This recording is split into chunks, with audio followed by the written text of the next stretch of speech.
Hello, everyone. Welcome, and thank you for joining us today on the South Sudanese Women Intellectuals Forum. We apologize for the delay in starting this live interview due to unforeseen circumstances, but thankfully we've been able to go ahead with the program. We would like to welcome Honorable Dr. Woda Jeremiah, who is the one we will be interviewing for this special edition.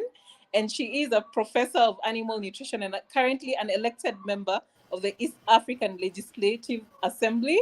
In fact, she's currently joining us from Tanzania. Is that right, Dr. Woda? So she has I'm so joining far. from Juba. Oh, I'm from joining Juba. from Juba. Okay, great. Yes. So she's joining us from Juba, but she's a member of the East Africa Legislative Assembly, and I'll read out a bit of her biography in a few minutes. She has so far published 3 books on the experience of the South Sudanese people, and this is what we'll be speaking about today. And we'll also delve just a little bit because we can't we can't not take advantage of this opportunity. We'll delve a little bit into her current role in the East African Legislative Assembly. So I'll just go ahead and just say a little bit of your biography, Dr. Oda, and then maybe after that you can just give a few words once I'm done. So Dr. Oda is a graduate of the College of Natural Resources and Environmental Studies from the University of Juba, where she got a Bachelor of Science, honors in Animal Science. She joined the Faculty of Animal Production in Upper Nile University the same year as a teaching assistant, and was then granted a scholarship to the University of Khartoum for a Master of Science Studies in Animal Production, which she obtained in 1999. She was also granted a scholarship for her PhD studies in animal nutrition as a major and animal husbandry as a minor from the College of Veterinary Science at the GB Pant University of Agriculture and Technology in India, and she completed this degree in 2003. She's an associate professor in animal nutrition and animal husbandry with more than 15 years' experience in teaching both local universities and international universities. She is currently an international faculty member at the Haggai Institute for Advanced Leadership, which is based in Maui in the USA. She works as a consultant and a managing director of Hope Institute of Management and Research, and is also a woman activist, a writer, which is the reason we are here today, and a member in ACE Election Practitioners Network. She has written many scientific publications and also participated in seminars and workshops related to her specialization and in human rights, democracy, and election in and outside the country. She was privileged to serve South Sudan during the final walk towards independence as the director of operations for the South Sudan referendum Barua between 20 to 2011. As a woman activist, she has participated in many workshops and trainings to promote women's rights and their role in peace and reconciliation in and outside the country, and was in charge of the public relations for the South Sudanese Women Association in Uganda from 2014 up to 2018. She participated in establishing the association and facilitation of networking with other women associations in South Sudan and outside the country. She's an active member of this forum and also one of its advisors. She was elected to the East African Legislative Assembly in August 2017, and she won the election unopposed, which is quite a feat. And she served in 2 committees at the East Africa Legislation Assembly: the Committee of Agriculture, Tourism, and Natural Resources, and the Committee of Communication, Trade, and Investment. She currently serves in the Committee of Agriculture, Tourism, and Natural Resources, and the Committee of Accounts. She also heads the Subcommittee on Environmental and Natural Resources and is actively involved in fighting climate change in the region. She recently spearheaded a motion in the East African Legislative Assembly urging the Council of Ministers to expedite the introduction of the EAC Climate Change Bill to the Assembly for debate and enactment. She was selected as the Secretary General of the Eastern Africa Parliamentarian Alliance for Food Security and Nutrition, and is currently a commissioner in the East Africa Legislative Assembly Office, which runs the assembly headed by the Speaker. She has so far published 3 books entitled South Sudan, The Will of the People, which was published in 2014, The Purpose of the Person of Dr. John Garang, 2020 and Robbed of Dignity in 2022. So today we will be speaking to her about these books and the inspiration behind them. And she will also delve a little bit into her current role in the East Africa Legislative Assembly. So I would like to thank our audience for joining us today. Thank you so much for supporting this forum. Please feel free to ask any questions in the comments section on our live feed on Facebook. We are currently streaming across all our social media platforms, and we thank you for joining us for this interview. Welcome, Honorable Dr. Woda. It's a privilege to host you on the South Sudanese Women Intellectuals Forum.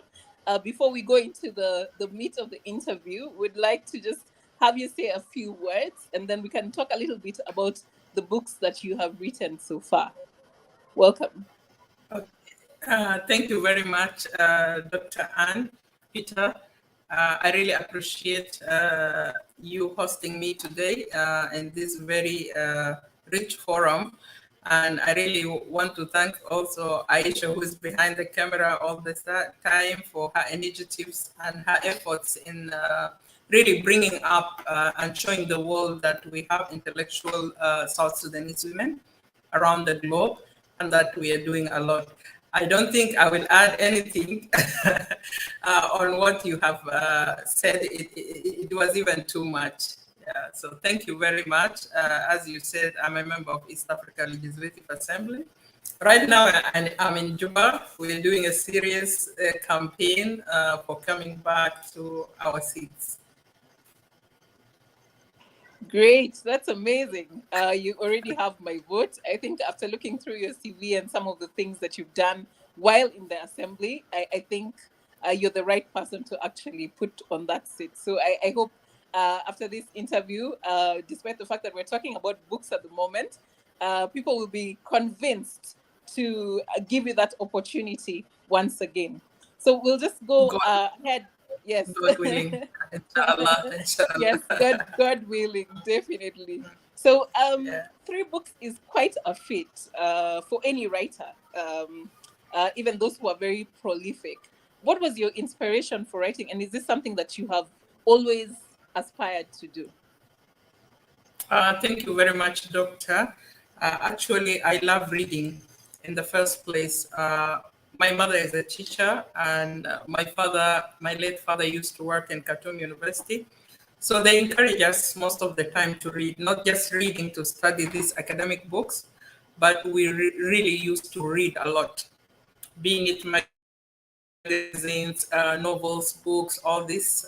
So we have quite a rich childhood in the department of reading and reading books. So actually, even one of my dreams when I was a young girl was to be a journalist or a lawyer.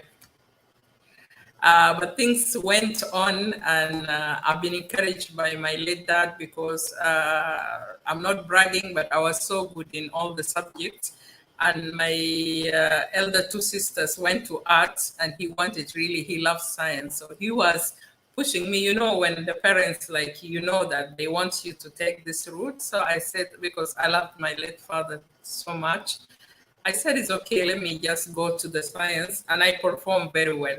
That's why even because it was not my ambition to become a medical doctor, because I could have gone to medicine, but I just discovered that I love animals. So I wanted to be a veterinarian, but I ended up studying animal science, and you have seen that my route went as animal science, animal production, animal nutrition, all it was about animals. So I was encouraged by this, by reading in a very early age, and I really love story writing. I got some awards and medals. We were raised in Khartoum. We used to read in Arabic. So there was, most of the magazines by that time used to come from Egypt.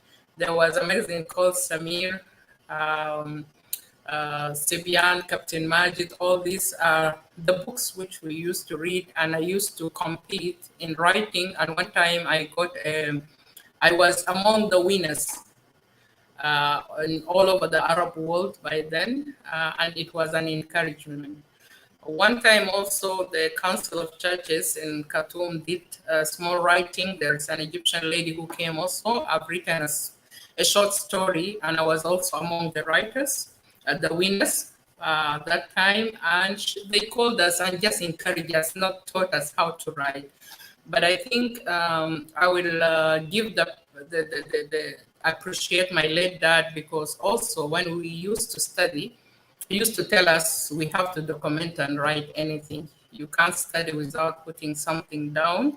So most of the time, whatever I do, I take a piece of paper and write it down. And that's now, I think, an encouragement to the mothers, because right now, even my children, I'm struggling for them to read outside the books. I read outside from Google. You know, reading novels, reading magazines make you very imaginative. Sometimes I will be confused. Did that one which I read, was it a movie which I have seen by my own eyes, or was it a book which I read and I managed to imagine whatever was in it? So from this forum, I encourage even our South Sudanese to really read. And I struggle a lot when I come to Juba. Most of the time, there are some bookshops, but we need also some bookshops and magazines for our younger generation. Thank you for that. I like the fact that you mentioned that your parents actually sort of inspired you and opened up the doors for you to get into the reading culture. And that then also translated into you having a desire to write, which you actually pursued, even despite the fact that you ended up in a very science related field. Yes, I think what people should realize is that that a person is not a single line that they follow, that we are complex human beings and we have various interests that don't necessarily align with our career. And sometimes if you exactly. have the opportunity to actually follow those dreams and follow those passions and still do what you're supposed to do career wise, I think that is like the greatest thing that you can do with this life that we have been given. So thank you so much for that. Now, You're how long did welcome. it take you to write these books? Because I can say within a span of 8 years, you had already published 3 books. So when did this writing journey start? As I told you, I have even till now some of my documentaries and some of my writing since I was like 15 years old. I didn't publish by then, and I didn't think to publish anything. But the first book, which is South Sudan, The Will of the People, as you have mentioned from the small video which you have read to the viewers, that I was the director of operations for South Sudan Referendum Bureau. By then, I knew that that's a very historical event in our life as a South Sudanese. So I used to document everything we do. And after 2013, when the war broke, and I was really devastated, and because I knew, apart from like I joined all this, I joined the referendum in the bureau in 2010, and then 2011 was it ended up by the election, and we won to be a sovereign state. But by then I knew how the South Sudanese suffered in that final work alone. That final work, people suffered. Women gave birth in the lining in polling station. I knew that. I was the director of operation. I knew how even some people wanted to sabotage all the exercise.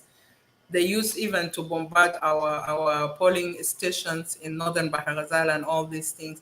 So when our people decided to go back to war, I really felt bad. So I started just collecting whatever I have and writing down that this country was, first of all, the will of God, and it was the will of the people. We started the work of the referendum without budget. By then, the government of Sudan really didn't want to give us enough budget to be a separate state, of course. But I've seen how people volunteered. The tea, the ladies who sell out tea, they will come to our polling station, give the workers. people worked voluntarily.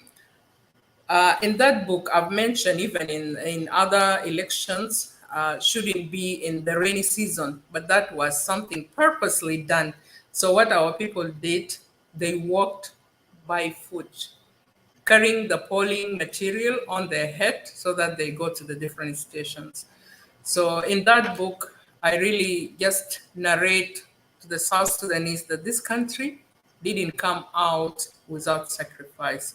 There's no need for us to prove to some people who used to say we will not stand on our feet and we can't rule ourselves, we'll go back to war. And I just felt that I prayed with the church. I did a lot of things, but I said, okay, let me write something. Maybe it will remind the South Sudanese the sacrifice they have given to this country, and they shouldn't allow their differences to bring back people to war. Because I've seen our people suffering. I took our local church. I went to northern Uganda. I've seen we cried, and by that time, I used the power of writing. I even written to one of the magazine in Juba, pleading to the business community, showing the pictures of these people, how our people are there, are hopeless.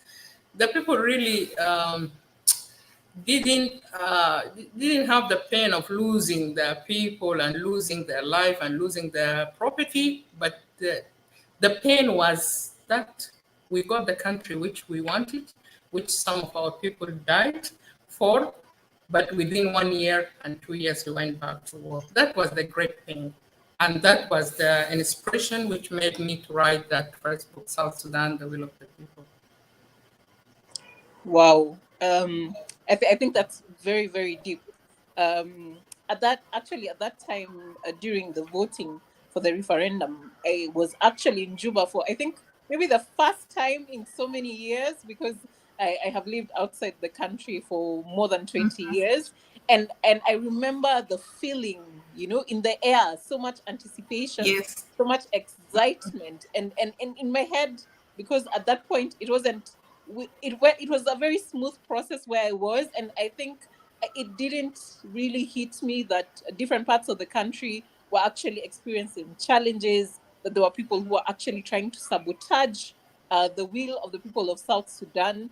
And I yes, yeah, understand how hard you feel that this is something that people really struggled for. People really went out of their way to to vote for separation, and yet now the country seems to be in tatters because maybe people don't understand where we came from for us to get here. And I think that's exactly. quite an important book that you have written, and people should get their hands on it, because understanding that struggle, even in that short period of time, would actually put things into perspective for us. So what were some Exactly. of the Yeah. challenges that you experienced when writing this book? When writing, sometimes I didn't sit with many writers, but when I feel writing, I can spend the whole night writing. When I don't feel like, you don't force yourself to write. So it's like you feel very overwhelmed with things, which, like a pregnant lady who want to give birth, somebody who is having burden, because I will always I sleep with a notebook near my bedside. So whenever I have something at night, and I'm a I'm an ectorial person who is spend nights in reading and writing. I do a lot of my work at night. I think it was because most of, like, when I did my PhD, I was having my first son, who is now 21, going to 22 years. So I used to do most of my thing at night. It will be the quiet time where I can concentrate, write things, plan for the next day. So most of my nights I'll be writing. Whenever I feel like I want to write, I can really take my pen and sit down and write. But if you don't feel like, you don't. The other thing is the support for writing. We have some association in South Sudan. I was in one of them on online Facebook writers, but you don't see that there is really support. Uh, we need to be supported in this. And the other thing is that publishing is very expensive, very expensive. We do it just, I think, because we want to let the people read. Again, our people don't buy books at all.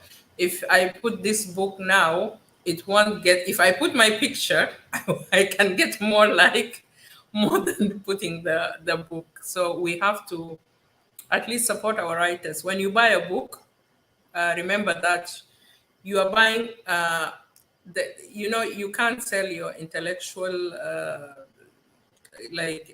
thinking and all these things. It is given. You are giving it to your readers. But the money which a writer put is to cover the publishing, the launch. If you are launching also, it's another expense, which are not covered most of the time, really. Frankly speaking, I think even if you ask another person or another writer, they may face the other thing, this thing. So that's it. It's really expensive. Even the last book which you mentioned, I wanted to launch it this time, but it took a while because I wasn't having the financial the good financial situation for me to to to launch it and also to publish it. But I publish it like that. I really because it's a priority. But otherwise, if there is some maybe people who can assist, some bodies, association which can assist the writers in publishing books will be good. And also another thing is not anyone who writes also should be published. There should be, I think, some regulation because anyone can write and the book can be of no value or it can just be a shaky one. Like my books also, they take long because like South Sudan, the will of the people, I really worked very hard. Good enough, I was having the documentation because I don't want to write anything which is not right. And I went a little bit back to give a background of where South Sudan came to hold this exercise. So it's like a history book. The second book, the same thing. You are writing about a hero, the father of a nation. So you can't just write anything without going back. It's like it took me 1 year researching, 1 year writing, comparing. And the other thing, I felt like I really needed even to meet Her Excellency, the Vice President, Mama Rebecca. And she was so appreciative because I told her, look here, I'm writing a book, but it's about someone who really matters to you a lot. You can't just hear that I'm writing something. And because also it is about his person. So I wanted to know about him as a husband and as also a father to the children. So there's no other than her to go and get this information from. Well, thank you for that. I think what I would have picked from what you talked about is the fact that it's very important, especially for nonfiction books, to be very very factual about what you're presenting out there, and to do your research and to have your source of information very correct. I like the way you actually approached Mama Rebecca, because I'm sure at the time you were writing, it was a bit much later than when the late Dr. John Garang passed away. And therefore, approaching Exactly. people who actually know the individual you're talking about and getting their permission and getting their perspective is very, very important. So, for the book about the person of of Dr. John Garang, where did you start on his journey? Did it start around the time when he started the movement to now fight for self determination for the country? Where did you start the journey of Dr. John Garang? For Dr. John Garang also, I've done a little bit of introduction about South Sudan again, how South Sudan was by that time, and what made Dr. John Garang start his liberation movement. And by the way, when I was researching, I got a lot of information about him. Being a 17 years old young boy, like I have a 17 years old who just joined the university, but I can't think that he can lead, can be a ringleader, because he's feeling that at school there is a lot of segregation. So Dr. John Garang started when he was 17 years old. I started from the place of his birth, his parent. When his parents even died when he was so young, his uncle took his education. And by then, people used to be taken to the cattle camp. But I think it's God grace upon our late and hero, Dr. John Garang, that his uncle saw in him that this boy is different, and he took him to school. When he was taken to school, after when he was in the age of 16 going to 17, he realized that there is a lot of segregation. And he used to hear about what's happening in South Sudan, the closed areas and all this. Then he he became a ringleader of opposing the teachers and talking about the freedom of South Sudanese, and then he was suspended from that school. So I went like that till he joined, and the way also I spoke about him, mainly his character, because many people has written about Dr. John Garang. But also, what inspired me to write that book was 2016. In 2016, we were living good and everything was, and South Sudan was booming really. And then a lot of another difference came between the people in the power, and we went where we went. I think you know what happened. So I started thinking, why? What made us to really rally behind Dr. John Garang? And whenever we speak about South Sudan, the good enough about our people, you speak about the country, you speak about Dr. John Garang, they start becoming one.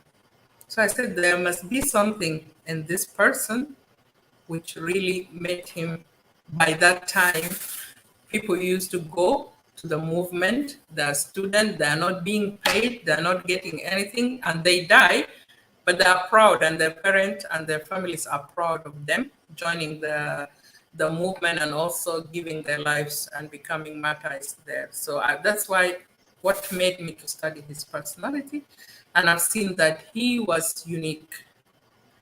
He was God given to us to liberate this country. And then I want to remind all the South Sudanese, because at the conclusion, I said that this is what Dr. John Garang was. And for us, we should ask ourselves, who are we to this country and what are we giving to this country? So there are a lot of, I don't want to preempt everything in the book, but people really should read that book. One person read it and said that this book should be even given to university students so that they know and study the character of Dr. John Garang. And that was, I really appreciate it, because one time I was reading because I translated it to Arabic also, because we have a lot of readers who are reading in Arabic. And I was carrying it in the flight. I was going from Uganda to Arusha to Nairobi. So one of the flight hosts told me that, oh, what a great book. I really love this person. Who wrote this book? And I smiled and told him it's me. I think he didn't believe, but he saw the name and said, yeah, great. It's a great book.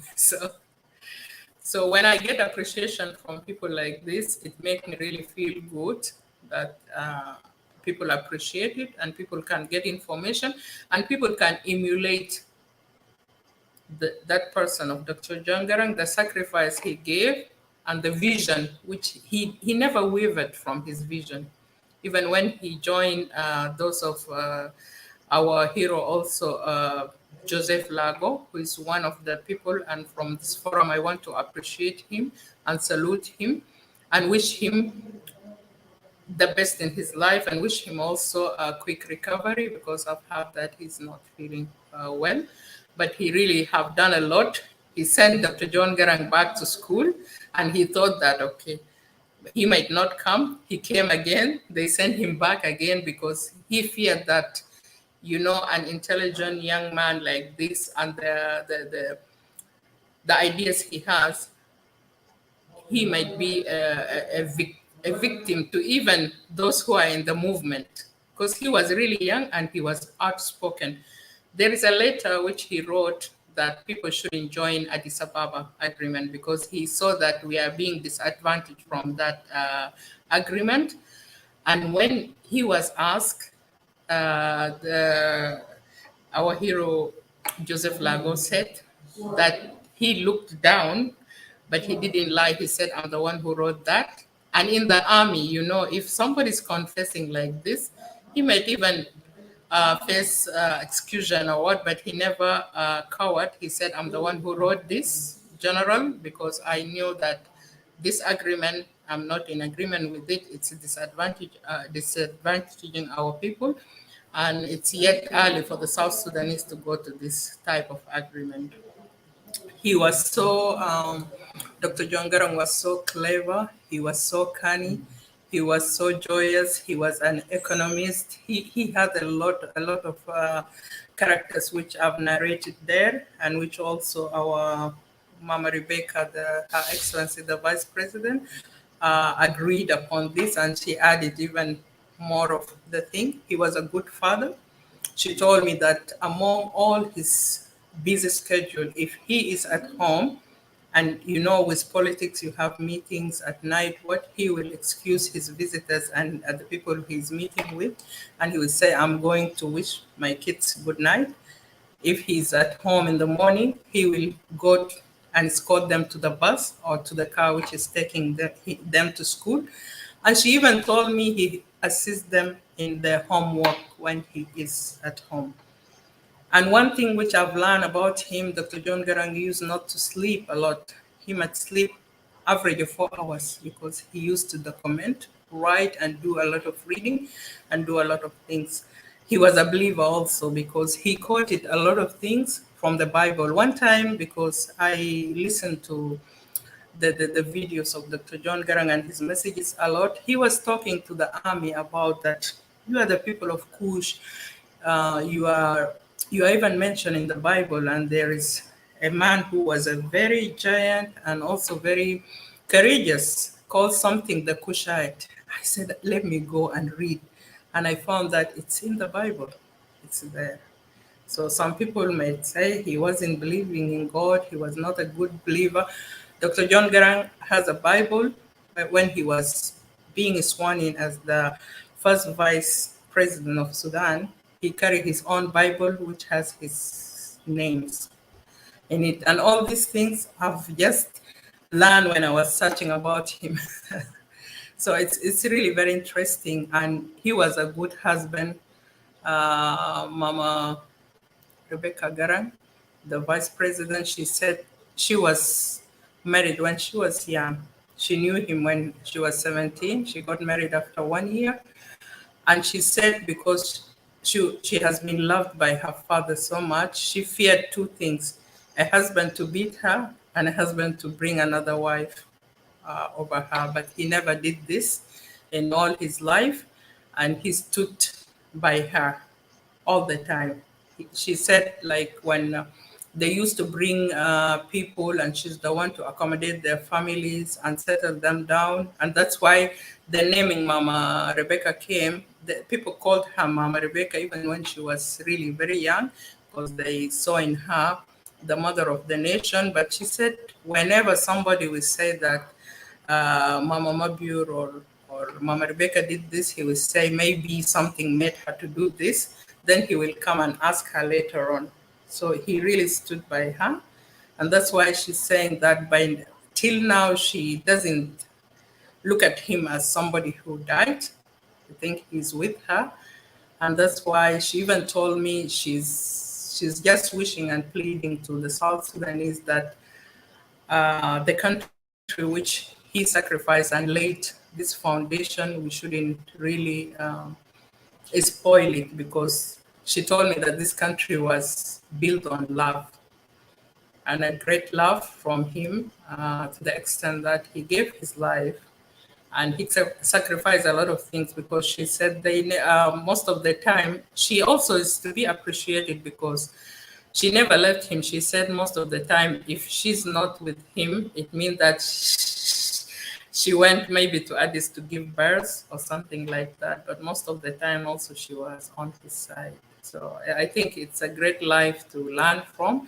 They have lived 30 something years, the time he died. And she said most of the time she even think that she's consulting him in many things, because she still carry his presence with her. That's really amazing, what you've just talked about. And I think when we look Yeah. at our heroes, many times we don't see them as human beings who love, who have families, who are fathers, who are husbands, and we tend to not look at that part of their lives. But from what you have told us, this is something that you've talked about in your book, and him starting so early at 17, already seeing the injustices that are being committed against the people of South Sudan. I think for me, what really stands out about your inspiration for this book is the fact that you thought about the current situation that we're in right now as South Sudan, and looked at this man who everybody rallied behind, irrespective of tribe, irrespective of status, people who were willing to fight for a cause where they didn't directly benefit in terms of money or fame or anything, but they rallied about this behind this one specific individual who only brought the dream of a nation on the table. And I really, really believe in what you've said about it being important to look at the life of Dr. John Garang and see what it was that made him the leader that he was, what it was that made him great, what it was that brought people to believe in his dream and to work with him to achieve a, a united and an independent South Sudan. And I think for me that is the take home for this particular book, The Person of Dr. John Garang. And I'm definitely going to look for it after this. And maybe at the end of this, you'll tell us where we can find these books. I'd like to thank my audience commenting and really thanking you, Dr. Woda, for being here and appreciating the discussion that we're currently having. I can see my dad sent a comment in. Thank you, Baba, for commenting. We are so Thank you, grateful to have Honorable. Yeah. yes, so grateful to have our audience here with us. Um, I'm sure you experienced a few challenges, writing about Dr. John Garang, where some people in opposition of you writing his story. I know this thing that comes about when you want to do something, people start asking you questions like, who are you to do this? What Exactly. justification? Why does it have to be you? Did you have any challenges like that when it came to writing of this book, which actually is a historical book, as you said, and would really really benefit many students of history, especially the history of South Sudan? Exactly. When I started, I feared, because as a writer, and to start writing on a topic which is popular and already exhausted, it's like you are going for a bigger competition and a bigger challenge. Like, what am I bringing new about Dr. John Garang? The late Edward Lino has written about him, even choosing the title. But because the idea was, which is inspired me, is who is this man who really, as you said, managed to rally and convince everyone, even the opposition. People said about him also that you should fear sitting with Dr. John Garang if you oppose him, because if you sit with him 1 hour, he will convince you. So he has that ability to convince, and to talk sense. And also, most of the time, he brings also a lot of example from here and there, because he was so knowledgeable. He will bring facts, he will bring some things which make people even to laugh, but sometimes it has a lot of meaning. So that was the challenge. what am I bringing, which is new to the reader and to the people of South Sudan.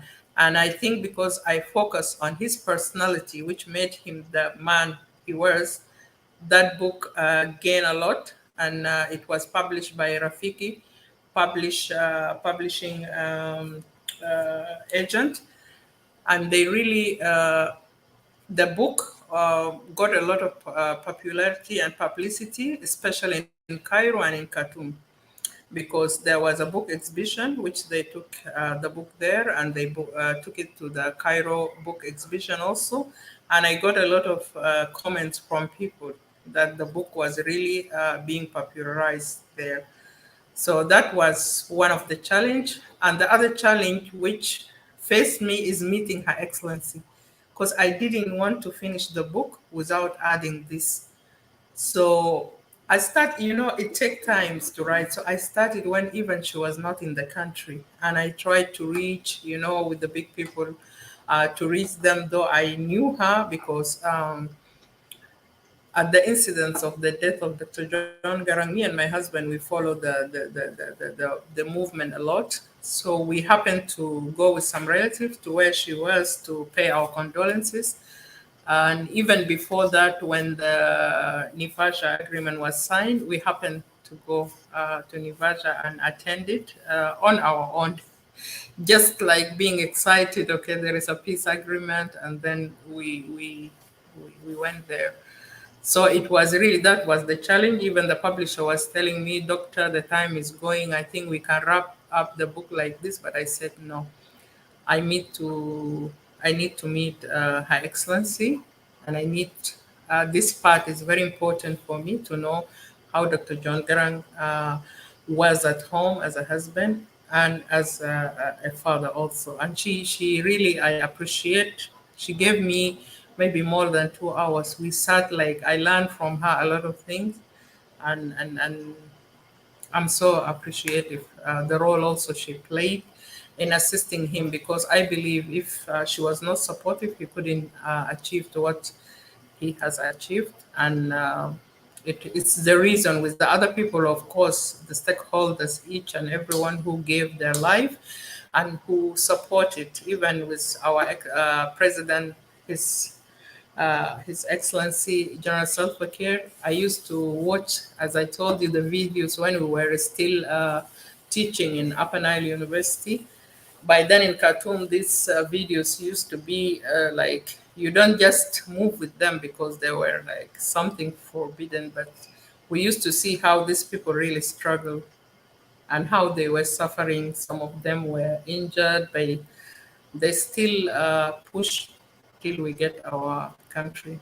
So that was the main challenge. The other thing also is the publishing, which is costly, and again, like, as I said, you don't get anything in back. Like, it's not something for profit. Maybe this also can make other people who are looking at least even to cover the cost of publishing, not to publish, because frankly speaking, there's nothing. And the other thing also is putting the book online. I really tried for these 3 books to be in online or Amazon or like that. The soft copies is another problem which we as South Sudanese writers, and as most of the African writers even, we are facing it. Sometimes you fear to just fall uh, in the wrong hands, and then your book will be just again reprinted. You you understand me? You now, I'm a publisher. I know, like, you work in Kampala, people are selling books. When you see them, they're reprinted. They are not from the main publisher, or even the writer doesn't know about them, but they are being just copied and printed, which is really not good. It's like dilute uh, the right of the writers. And even if they use that, because my books, I really make them to be to be printed on a very good papers, which are really very like it's befitting. somebody to read, our seniors to read without having anything in affecting their eyes or something like this, and a good quality. But when somebody get my books and start printing and then selling, it's really another problem, and I don't know how we can control this. Maybe if sometime you host somebody from the Writers Association, or I don't know, it needs to be really think about so that we really don't dilute the books of the writers. Um, you're actually very right. I think that's a struggle many creatives struggle with, because you feel like you have content and you have something that you want to put out there, and most of the time it's about really impacting, on whoever is going to read your material. Uh, Initially, it's not really about making profit. However, of course, whatever you put in might not be necessarily what you get out in terms of returns. And the strangest thing with creatives and creative work is that um, it waits until when after you're gone is when now people start celebrating your work, and all of a sudden the sales go quite high, and by then, I mean, there's been not much benefit. And yes, the Exactly. menace of people reprinting books from online posting and just selling it, and of course receiving the money for it, and the writer gets nothing, is worldwide. It's something that people are struggling with up to now. And I think, yes, it would be important to talk to the people who come up with the regulations, ensuring that this does not happen, and at least people who put out creative work somehow at least get either what they've put in back, or benefit from what they have put out into the world, which will help quite a number of people, especially Exactly. the books that you've written. From the historical perspectives, I mean, many of us didn't grow up in Sudan, in Khartoum. We also probably were not even there at the beginning of South Sudan. But books like this that talk about our history, our past, they're able to put into context some of the things that we experience and some of the things that will happen in the future. And I think it's important that the people who give us that information, who open that door of knowledge for us, also get reciprocation in terms of what they have put in. You've talked a little bit about Mama Rebecca and meeting her before you completed the book. How about other people who personally knew Dr. John Garang? What was their reception of the book when it came to them? Are there any individuals that were able to read the book who have had walked the path with him? What did they say about what they read in the book? Yeah, exactly. Actually, there is one general whom I know that he was so near to Dr. John Garang and other seniors also whom I approached. He told me that what I've written, especially the character of Dr. John Garang, is really true, because he told me even him being so organized and liking and wanted details and everything, that one time when they were, I think they were moving and there was some war here and there, he used to put his documents on a bed. Let me say it in Arabic, it's called angareb. Even it's not that the beds, you know, this that angareb is something which is made as a bed, and then they used to make it with some ropes. So I think Nasta Arabi, they know what angareb is. Then that he used to put the files on that bed. You see the level of organization. Okay, I'm here. I don't have an office. I don't have a cupboard to put, or a file organizer to put my things, but I'm using something. He's so creative.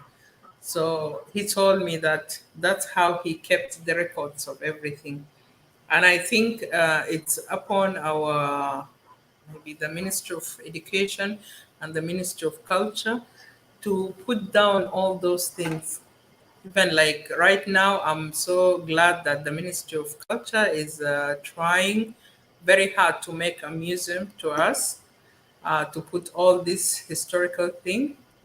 And I think some of this of the time of the struggle should be put there when we take our children, like the way they used to take us in Khartoum to see the museum and all these things, and know the history should be put there, and some of those things. And it will help that some of our people, they can say, okay, I don't have this, I need to set an office and what to start working, but see here and look here how your leader, the father of the nation, used to organize all the documents when they're moving.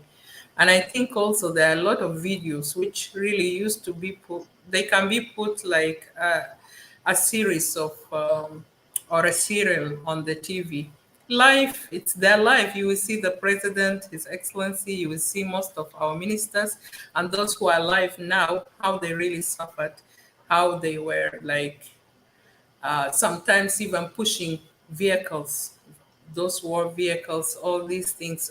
Because I love history, as I told you, I love to read and I love the stories, history tale, and all these things. So also, as I told you, for the benefit also of our people of the Arabic pattern, I'm one of them. That's why I translated the other this book, the person of Dr. John Garang, but also the will of South Sudan, the will of the people.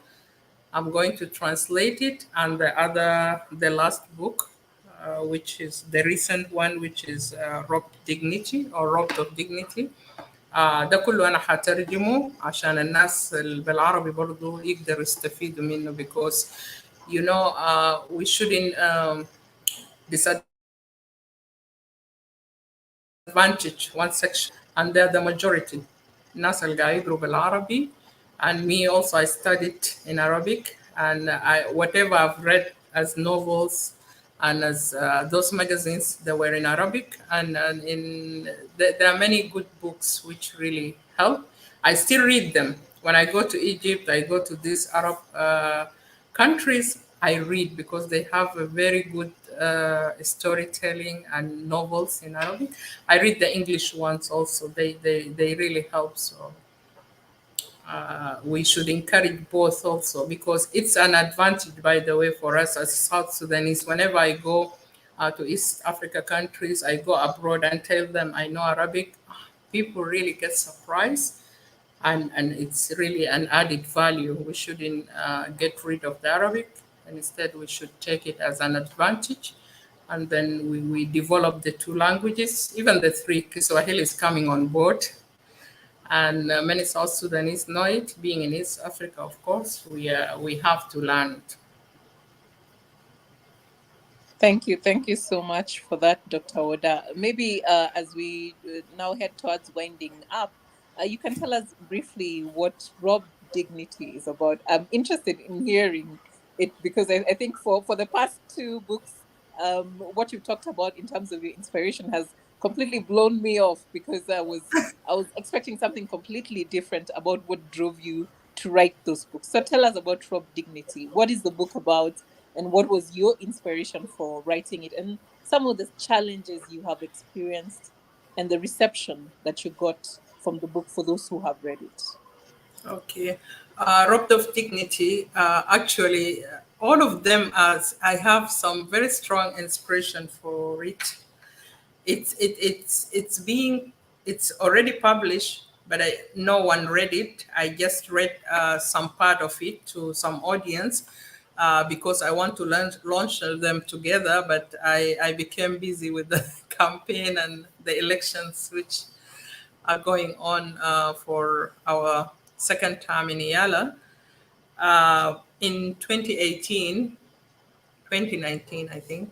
No, 2018, I went to Geneva for the IPU, which is the Inter Parliamentarian Union meeting, Interparliamentary Union. So that one is the whole world, all the parliament of the whole world meet there.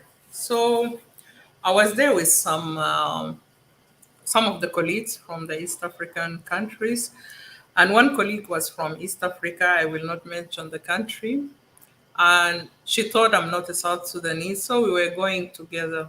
along, very good speaking and what. So when people were introducing themselves, I said, and I'm a very proud South Sudanese. So I told her I'm a South Sudanese. She said, "What? You're South Sudanese?" And she really changed, and she told me, you people antagonize people in their own countries. Your people don't behave like refugees. They're so proud, they're so stubborn, and all these things which are told about South Sudanese. So our speaker was there, and he told her, Honorable, please, I will not accept this, because me, myself, the speaker talking about himself, that I was a refugee in Tanzania. He's a Rwandan, that all his life he was a refugee. So people shouldn't put a certain perspective and stereotype about the refugees. I told her, Honorable, our people, they have something which is in common. You guys call it being stubborn, being proud, but I think that's a pride. Being a refugee is not a status, is a status, but it's not something which you choose. It's not by choice. It's the situation which make you to go to another country to seek refuge. And remember that some of your people have been refugees in our country, and we never challenge them or something like this. But also, I'm telling you, whatever our people, uh, like their behavior, some of them have been really people who worked in the government, people who have very good status, but now they're being reduced to refugee, but it will not affect them. They will behave the way they are. And let me tell you, I told her, let me tell you this, even if you go to the village and find somebody who has nothing, but he's a South Sudanese, rest assured that he still have his dignity and he still have his pride. So I went and started that book from that time. But because of the work of the assembly, I will come, and as I told you, whenever I feel something agitates me to write, I will write. Okay, I'll write 2, 3 chapters. I'm done. I'll be done. I'll leave it, and then I will come to it again. Because as I told you, you don't force yourself to write. So that book really, I started it as a little girl called Achon. She was born in a village, and then from there the war started, and then they went all over to Khartoum seeking refuge, and the way they have been treated there, and they came back to East Africa, and they came back to South Sudan, and the war started again, and they went back.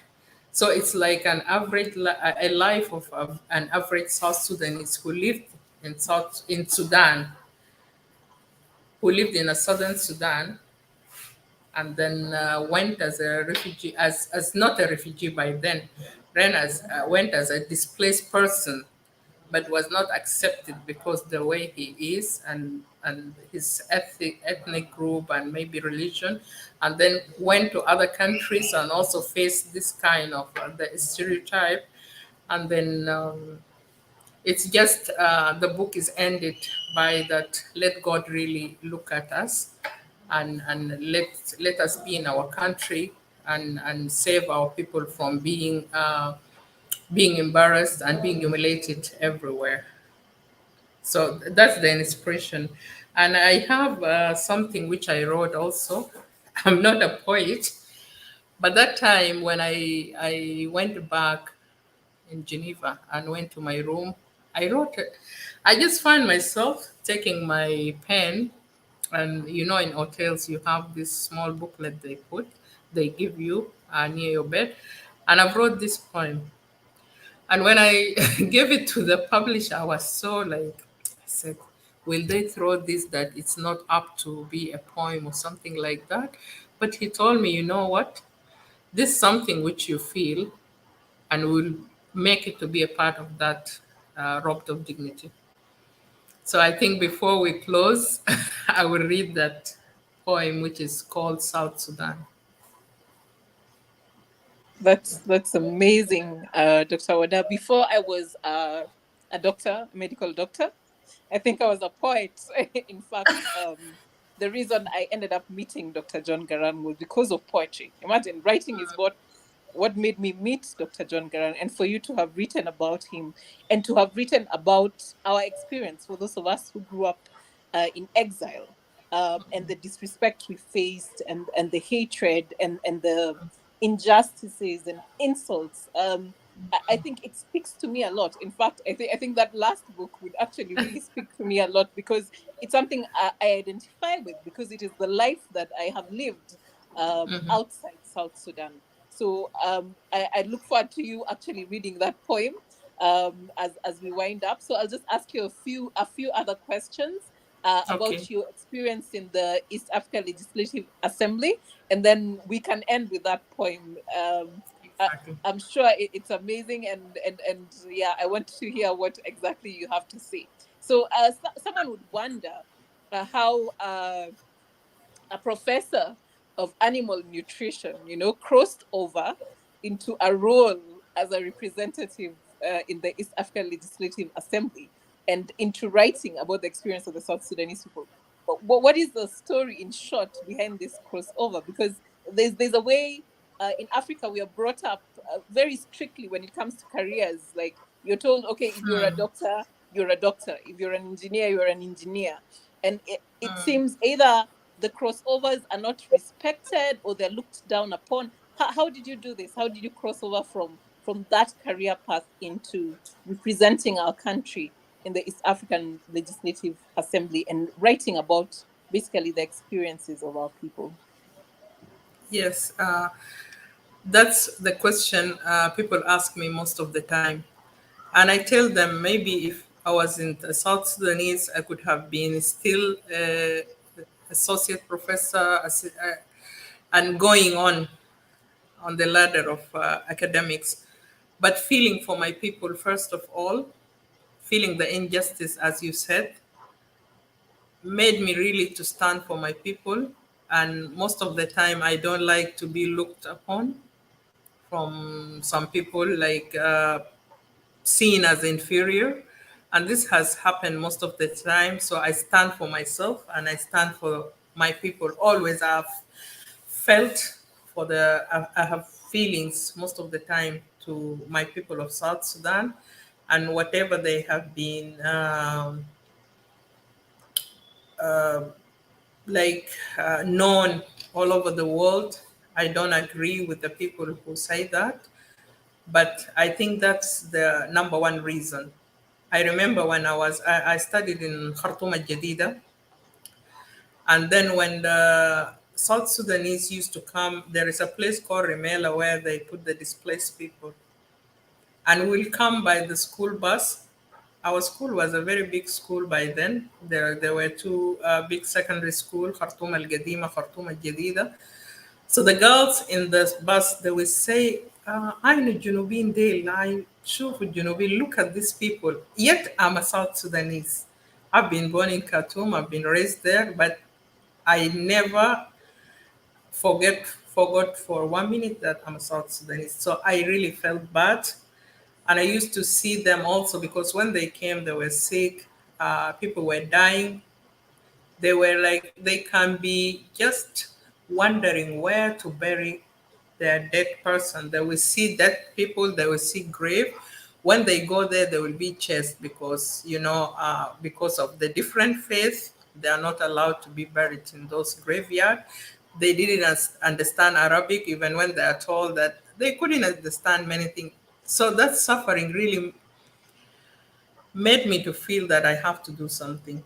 That's why I started following the politics. And as I told you, even when we were a new couple with my husband, we ran and attended the Nipasha signing because we didn't want to miss any part of this history. And we knew that this country is going to separate as young as we were by then. And then also when I heard about uh, the referendum, I said, I need to be a part of it. And somebody really supported me and encouraged me to apply. They took my certificates and they applied so that I get a job in that bureau. And by then, I was not 40 years. That was a problem because all the directors were supposed to be 40 and above. I remember very well the chair of the bureau called my husband, and I really felt very bad. I said, wow, why always, being, and they see as if as a woman, I can't do this unless they take the permission of my husband. I'm an adult and, love, love, all these things. But the man told my husband that this is a very demanding job. We are taking your wife. We know she has a very small baby in her lap, but 24 hours will be working. Are you ready for this? And we have all her papers are good, but we have one problem. She's not 40 years yet. So he said, no, I know her very well. She will do it. I will assist her. I know her baby is very small, but she will do that task. Because they said, here, that the sake of the country, the fate of the country is lying here in this referendum. And the operation director of operation is the main director, which will carry all most of the work. So that's it. That's which make me really feel. And when I heard also that, okay, we are joining, I follow the politics which are going on in the country, that we are joining East Africa. I just said I wish I will be in that parliament so that I really represent our people. And the nomination came out, and I said I lost it, but something happened, and then it was reopened again, and I came, applied. They asked me, the verification committee by then said, but if we allow you to go now, we are losing a professor. You could have done a lot. I told them I'm a researcher. Being a researcher and writer doesn't finish when you get a career. And instead, if you get something, you might even be giving more. So I'm still doing research if time allows me. I'm still writing if time allows me. And as I told you, most of my things I do them at night. And I thank God for His grace upon my life to enable me to do all these things.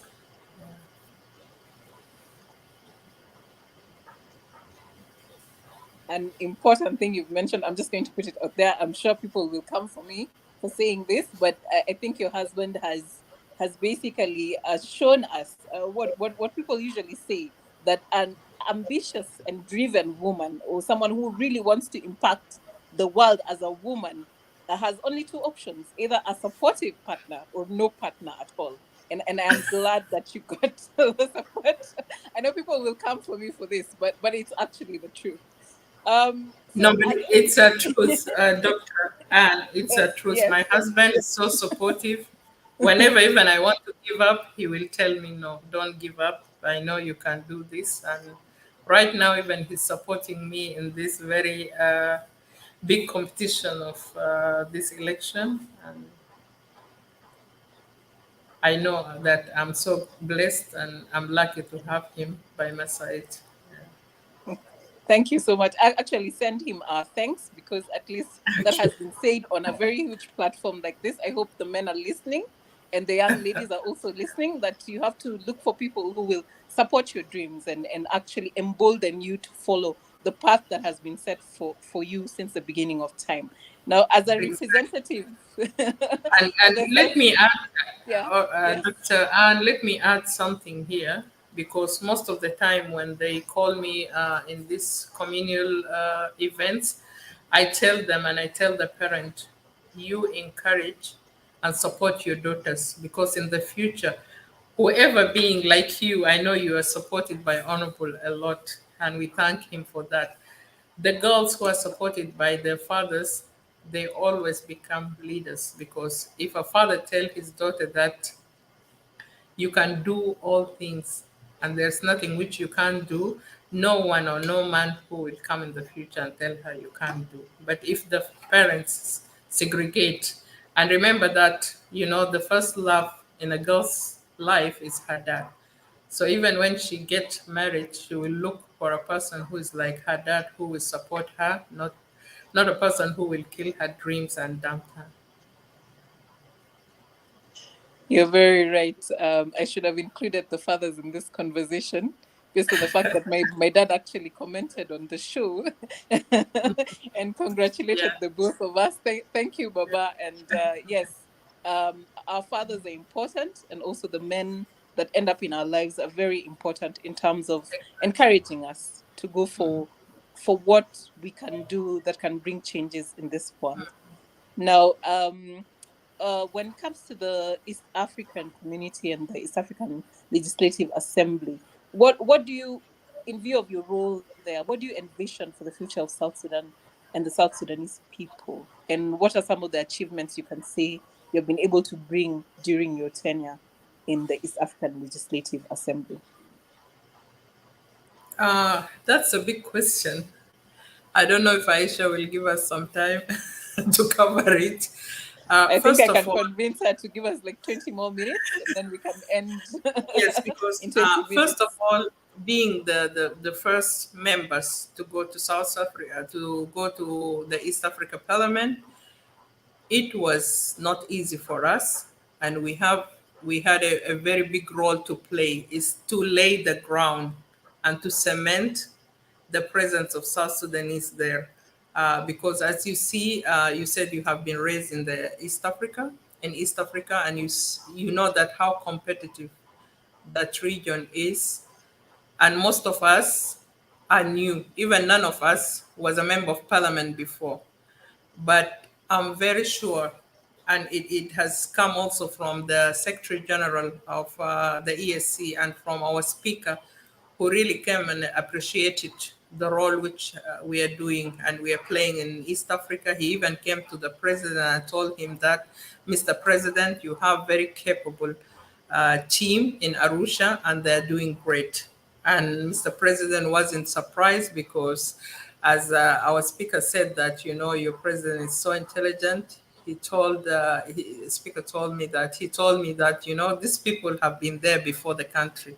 The country is 10 years by then when the speaker met with His Excellency, and these people have a lot of expertise. We have done a lot. I think, to the best of our ability, we have represented South Sudan. Right now, the South Sudanese are free to move in all the East African countries without paying for visa.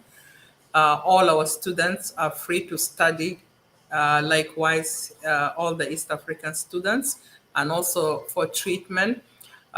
We have also, I'm a commissioner, as you said, so the commission is the office which helped the speaker to run the assembly, and also we have great role in in the employment. Commissioners are two from each partner state to represent the country. So we played a lot of role in the last issue of the recruitment, and we really fought for the affirmative action for South Sudan, that we have to be given position which are ring fence for South Sudanese, because we are new in most of the thing. And these conditions also was done to Burundi and Rwanda when they joined the East Africa.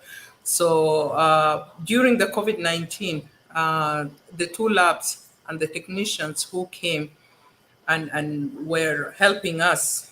There were South Sudanese who were trained in ESC in Arusha to detect Ebola and coronavirus before coronavirus hit ESC.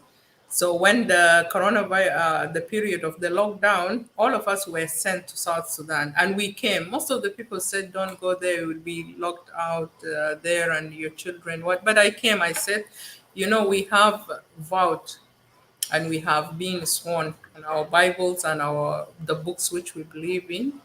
So I have to come. So that time we played a great role to receive those items with the Ministry of Health.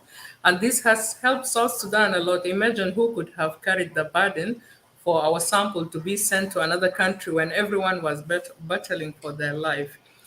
There are many things which we have done. We have done a lot of sensitization also in South Sudan, and we have students also who went to with through a scholarship, and we have many people who has been trained and who are still getting training inside East Africa in Arusha itself, and also trainings are being held here in South Sudan, and we have the one-stop border post, and we have roads.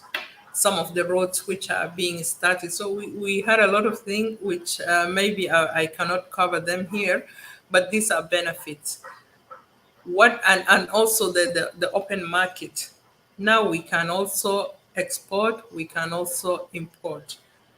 Our people should take advantage of this, and also the work, like we have some of the lawyers. Before, we have a problem of a student in Kenya who were not allowed to get their bar examination, and we as an assembly we have interfered.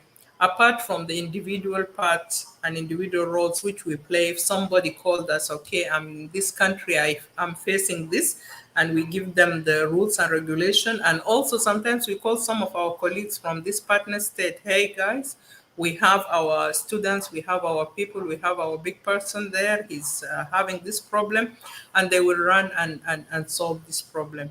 And I believe that apart from the legislative role which we have played, I'm a Secretary General of an alliance called Eastern African Parliamentary Alliance for Food Security and Nutrition. It's a very strong alliance. It's not only in the East Africa partner state, but also including the Eastern African part, which is Sudan, Djibouti, Ethiopia, and Eritrea.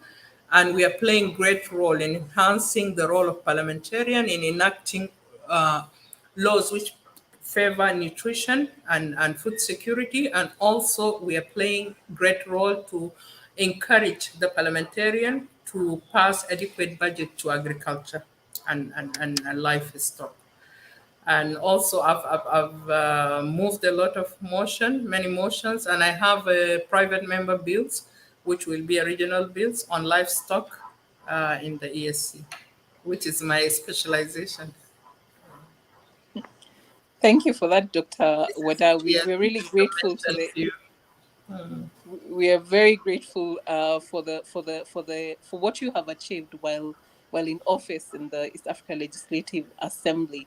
And to mention, uh, so the South Sudanese Women Intellectuals Forum was actually awarded an East African Community Award Yeah, last year yeah, yeah, within yeah. months of our initiation, and it was such a proud Exactly. moment for all of Yes, us. In yes. fact, Aisha was able to receive that award, and it was amazing that at that point South Sudan was recognized. And I'm sure you being there and the rest of your colleagues had a lot to do with the fact that they were now willing to recognize us. And I feel like a lot of moves have been made, although there's a lot that still needs to be done. I'm glad you were able to sort out the law students. I think now you have to look into the people who are practicing medicine, because we also encounter quite a number of challenges within East Africa.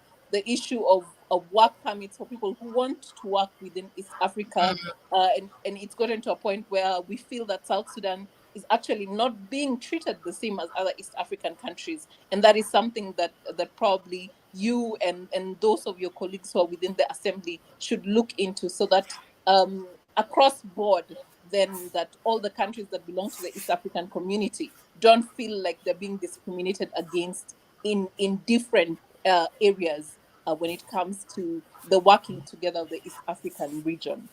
Exactly. Um, so that's just me complaining and hoping that it reaches the right ears since we have you here. Yeah. In terms of your future plans, what should our listeners look forward to from you as a writer, as a representative in the East Africa Legislative Assembly, as a professor of animal nutrition and husbandry, and someone who is very pro bills that have to do with climate change? What can we look forward to? Yeah. Thank you very much. I want to assure the people of South Sudan that I'm ready to serve the country.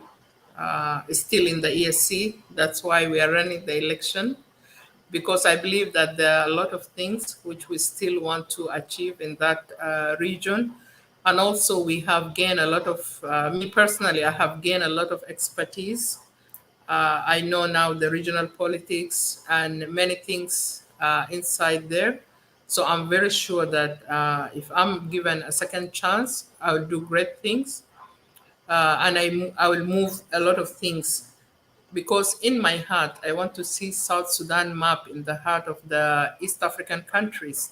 And I want also to still sensitize our people, sensitize them so that they know more about their benefits from this integration, because it's not us only being taken advantage of. There are many opportunities which we can take. There is also rights which we are entitled of: the right of residence, the right of also establishment in other countries. These are your rights, apart from the freedoms which are known: the freedom of movement of people, of goods, of labor, and of capital. And also in my field of livestock, I never forget about it. I really want to also liaise with our government here so that we really benefit from our livestock. You know, South Sudan is the only country where the population of livestock, cattle especially, is the same as the population of the people. Like there is one cattle per each person. So we need to really benefit from our livestock, from the hides and skin. Imagine if we have factories. You know, you go to Addis, there is, you even go and buy a leather bag, a leather jacket, whereby our hide is being thrown here and it's making pollution for us. Our the other things which, like, we can produce meat products, dairy products, a lot of things from livestock. You know, they say that a cow, or a cow, for example, has a lot of benefits. Even the dung, you can use it as fertilizer, you can use it as fuel. Indians are cooking with the dunks, they're making gas from it. So there are many, many things which our people in the area of livestock really they need to know. In poultry production, we are not producing that enough poultry. That's why we are eating this Brazilian chicken, which is not healthy, let me say. We can produce a lot, and we can do a lot in this area. In the area of writing, I know that something will trigger me and write another thing, but as a plan, as a plan, because all these writings were, I mean, all these books have been triggered really, and whenever I have some too much feelings or emotions, as I told you, because my dad taught us that if you have anything, write it down, and that's why it comes in form of writings. I'll be writing, but I really feel a lot for the children of South Sudan. We have is I know that in your tribe you have children bed stories, which maybe your grandmother, your grandfather used to tell you. I'm thinking of writing a series for the children from my own grandmother, who used to tell us a lot of stories and a lot of fiction stories. And I have a daughter who really read a lot. I even told her, she's only 15 years. I told her, if you happen to want to write, I'll support you. Because whenever we go, you tell her, what can I bring you? She says, just buy me a book. So I'm encouraging her, and also we should encourage young writers. You know, they can write different things which will be appealing to their age mates also. So this is the thing which I want to do in the future. And what is the other? What is the second question? Did I cover? At the moment now, I would like you to read this poem that you were talking about, that we've been waiting for for about 1 hour now, and Yes. I just want you to put it Yeah. out there Sorry. so that Sorry people for the can. technical. Yes, I'll read the poem, and you said as you are a poet, you will tell me how it is. But as I told you that time, when somebody really thought that a South Sudanese should be with certain ideas which is in her mind to be a South Sudanese, and a certain stereotype, I really wrote a poem about South Sudan. It was just pouring my feeling that time. Let me read it. It's called South Sudan. I'm tall, I'm black, and beautiful. They said I'm ugly, I'm black. I say I'm fearfully, wonderfully made. They said I'm uneducated, not civilized. I say I gave birth to battalions, I raised nations, and I taught generations. I'm tall, I'm black, and beautiful. I'm wonderfully, fearfully made. They said I'm stubborn, not humble, and unpredictable. I say I'm honest, I'm proud, so generous, and amicable. I'm tall, I'm black, and beautiful. I'm fearfully, wonderfully made. They said I'm weak. I can't make it. I say I'm strong. Greater is he that is in me than he that is in the world. I'm more than a conqueror, and I will make it. I'm tall, I'm black, and beautiful. I'm wonderfully, fearfully made. They said I'm vulnerable and lonely. I say, if God is with me, who can be against me? I say I can do all things in Christ who strengthened me. I'm tall, I'm black, I'm beautiful. I'm fearfully, wonderfully made. They said I don't have a vision, no plans, and no destiny. I say I have a big dream to be a great nation with people who will raise their hands to God. I'm tall, I'm black, and beautiful. I'm fearfully, wonderfully made. They said I'm cursed. I must really be cursed. I say I'm blessed, I'm wonderful, I'm rich, I'm kind, I'm proud, and humble. They said, who are you? I say I'm a great nation with plenty of resource. I'm a fighter. I'm a survivor. I'm South Sudan. I'm tall. I'm black and beautiful. I'm fearfully, wonderfully made. Love you, my mother, sister, and grand and daughter. Love you, my dream, my big dream. Love you, my country, my beloved country, South Sudan. That's it. Thank you so much. That is so amazing. It actually reminds me of a poem that I once wrote, and when I listen to the words, I remember how when we would walk down the streets of Nairobi, people would actually shout and call us garang, all of us, because the assumption was that we are all the same and we are foreigners and all that. And this poem really speaks to that. And I like the way you use affirmation, to counter the things that people say about us that are negative, and you put the positive there. And if you are willing, I think if you can send us a copy of that poem, we will put it on our profile. And I hope it's going to go out there, and our children will be able to actually recite those words even as they go into places that don't really accept them because either of their physical features or the country that they're from. That is an amazing poem, Dr. Woda, and I'm so grateful that you wrote it at this point in time and at this point in history. It would really help our children who are facing the same, whether within the nation or without the nation. And very amazing, amazing poem. So I hope you'll be able to share that with us. So Thank you. I'd like you Definitely. to, yes, Definitely. yes, Dr. Oda.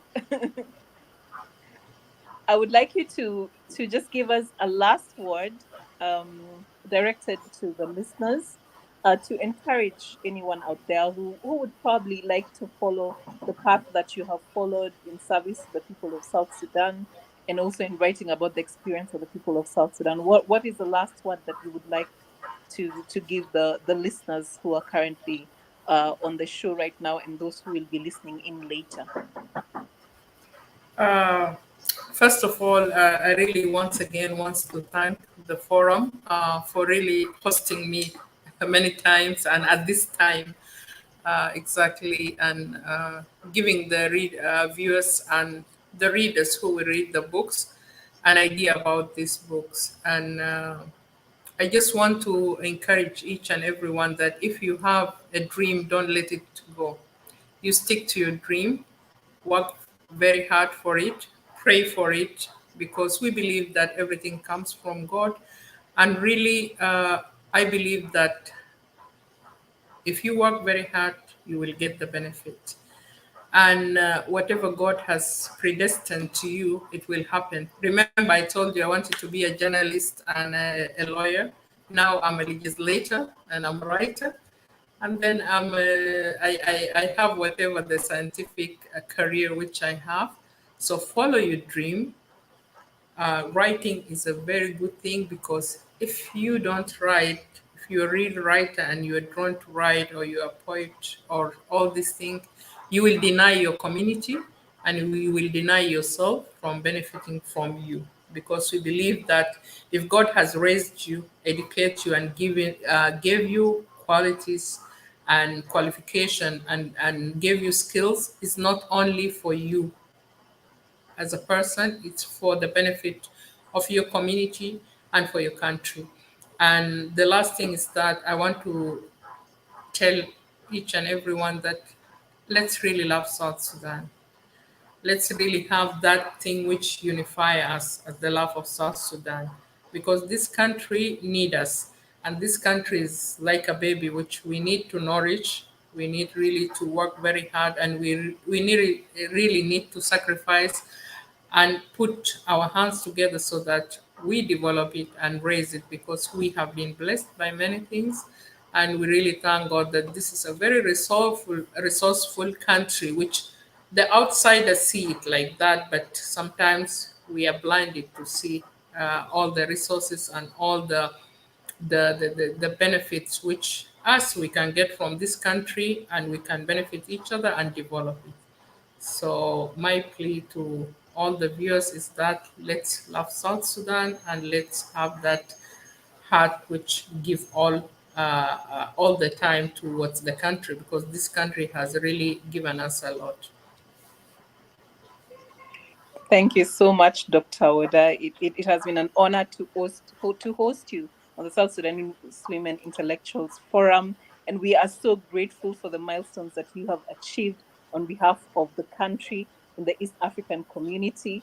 And this is to the audience. Dr. Oda is currently vying for a position in the East African Legislative Assembly, and she has done quite a lot during her tenure in the East African Legislative Assembly. And we hope that you will be able to give her your support.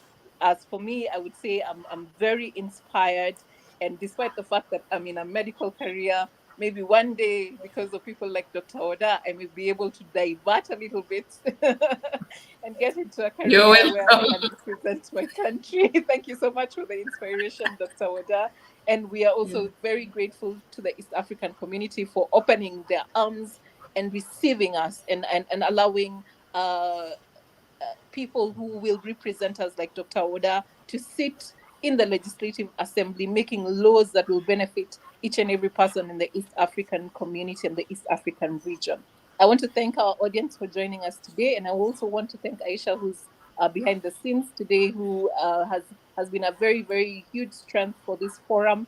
And I'd like to thank also our supporters, and our donors, the UN Women, USAID, and all the rest that I have not mentioned. I am so grateful that this platform still exists so that we can bring on people like Honorable Dr. Wada Jeremiah, who can inspire generations that come after us and after her. And we are so grateful and privileged to have had you on the platform, Dr. Wada. And I have already given you my vote. I don't know whether I am allowed to vote in the East African Legislative Assembly, but in my Thank you. words, you have it. And I appeal to those who have the power to actually put in the votes for you to go ahead and do it.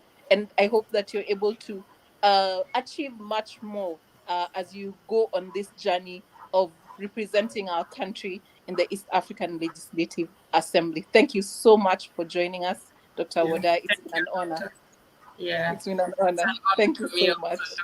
And thank you. And you are welcome to the Thank politics, to the writing. We need people like you. you. And you In have your time, model as your dad also. So, in time. Thank you so much. So thank you thank so much you. You're to the welcome. audience, and we'll be signing off now. And thank you so much for joining us. And feel free to reach out to Dr. Wada. I think what we did not ask you, Dr. Wada, is where we can be able to get the books that you've written. The books are there in Egypt and in Khartoum, but also I will supply after I launch. I will launch after elections because right now I'm so occupied. But after Mhm. launching, I will give the bookshops here in Juba.